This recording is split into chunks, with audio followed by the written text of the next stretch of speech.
Hello everybody and welcome to another video. In today's video we will be looking at the 2017 English Literature grade boundaries. These grade boundaries set out below are the minimum number of marks required for each numerical grade. These grade boundaries change each year depending on how well you guys perform nationally. Examples like AQA will lower the grade boundaries for tougher exams in order to allow more of you to pass.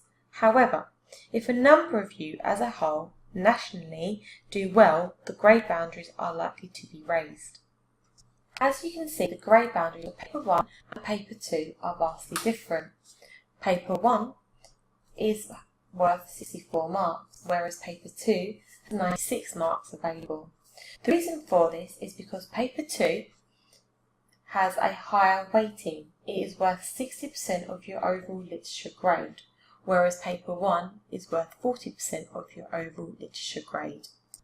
When looking at the overall marks, it seems that in order to get a 5 is considered a strong pass by the government and is a high C, you will need to achieve just over 50%, 51% of the overall marks to be precise. If you are unsure on what the new numerical grades mean, then check out my previous video where I explain the new grading system. Thank you for watching and don't forget to subscribe to the channel before you leave. If you found this video helpful and would like more tutorials, then please press the like button and leave a comment down below. Until next time, goodbye.